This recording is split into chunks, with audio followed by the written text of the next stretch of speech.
How much do you like it when your partner, or someone else for that matter, criticizes your behavior and tells you what you should be doing instead? Yeah, not very much, I'll bet. No one likes being told what to do. You are listening to the Dare to Love podcast with your hosts, Sonika and Christian Peterson, founders of LoveWorks. Hi, and welcome to the podcast. This is Christian Peterson, and I'll be your host today. On this short podcast episode, I want to present just one simple idea to you that could have very powerful ramifications for you. Yesterday in my coaching and also on a call that Sonika and I led for our Relationship Mastery Program students, we talked about a very common experience that most of us are having or have had in one relationship or another during our lifetime. And that is when our partner gets on our case about something. You know, he or she might be telling you things like, stop being on your phone all the time. Or can't you just show up on time? Why are you always late? Why do you never clean up after yourself? Really, can't you talk to me nicely? Or do you have to get on the kids about that? You know, it could be anything really. When someone corrects your behavior or criticizes your choices, there's a translation that happens in your mind. The actual message coming out of your partner's mouth might be something like, are you still on your phone? Put that thing away and be with your family. But the translation that happens in your mind makes this message much more personal. In your mind, it sounds more like, you're a bad person. You're bad. You shouldn't be doing what you're doing. You make bad choices. You're not good enough. You should not be doing that. What you're doing is wrong. And because there's a part of you, part of all of us, but I'm talking to you, that fears that they might be right about that, you instinctively fight it. Because you don't want it to be true that you're a bad person, you're not good enough. You fight it. You resist it. You tell your partner to sod off or mind their own business. Or if you're a less direct person or more polite, you might say, okay, fine. I was just resting a bit. All right. I'll get on it. Okay, fine. And then you think to yourself maybe, or seethe a little to yourself, oh man, he's always on my case. Or oh man, she's always on me. Oh man, I can never get a bit of peace. You know, something like that. And then you might make a change in your behavior, because if you don't, your partner is going to get very much more upset, and you make the calculation that that's not worth it, so you do as they say. But the thing is, when you make a change in your behavior that's only fueled by someone else telling you that you should change, or you make a change simply to avoid being criticized even more, or simply to avoid more upset, the changes that you make tend not to stick. It's like planting a seed that just never really grows deep roots and can live through all kinds of weather. And that's the simple idea I want to give you here, is that if you want to make any sort of real change to your behavior, you have to change because you want to.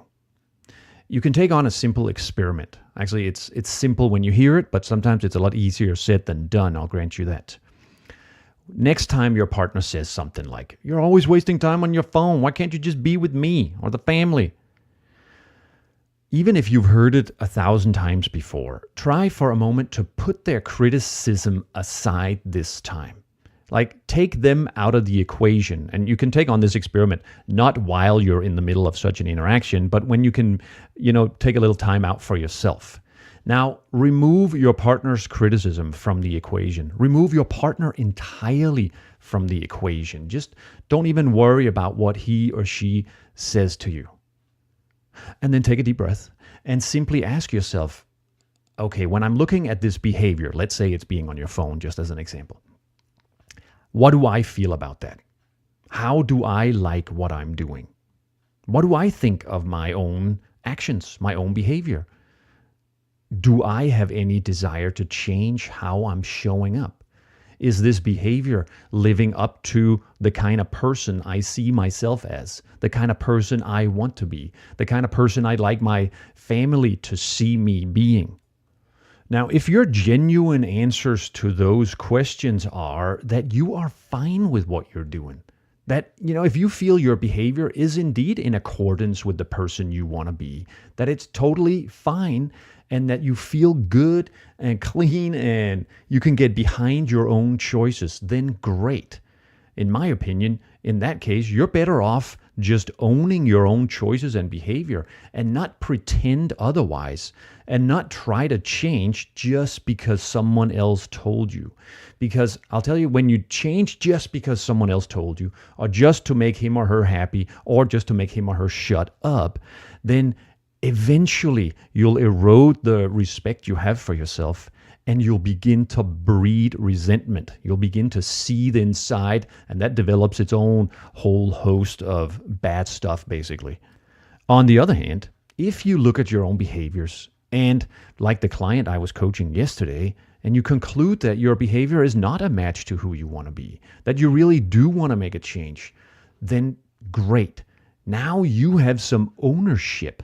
Now you have some skin in the game of your own change, and now you actually have a shot at making changes that will stick, that will grow roots that are solid and strong enough to last through any kind of challenge, in any kind of weather, so to speak. So the simple idea I want to offer you here is that if you want to make any real changes in your actions and your behavior and how you show up, you have to want to. It has to be fueled by your desire and by you seeing a need for it. You have to be the one to say you want to change. It will not work just to placate other people. And the last thing I'll say is, if in my example I work with, if you do realize that your partner had a point about, say, you wasting a ton of time on your phone, it wouldn't hurt to go tell him. It actually is a really good way to get beyond our egos and beyond our own ideas about, I didn't do anything wrong. Get bigger than yourself and take a step into being another kind of person, is to go say to your partner something like, hey, I know you've been on me for so-and-so for being on the phone. And, when I thought about it, I realized that you have a point about that. So I'm going to look at that. I'm going to do something about that. Thanks for pointing it out. That's like a graduate school version of looking at making this kind of change. So I hope that was useful. Point here being, if you want to make any real change, it has to come from you. Hope you enjoyed that. We'll see you next time. You have been listening to the Dare to Love podcast with your hosts, Sonika Tinker and Christian Peterson, founders of LoveWorks. And hey, if you found this podcast to be useful, would you go ahead and hit the share button and share this with your friends on Facebook, Instagram, Twitter, or wherever your favorite hangouts are. Thanks so much for sharing the love. And you can find more about our work at loveworksforyou.com. Thank you.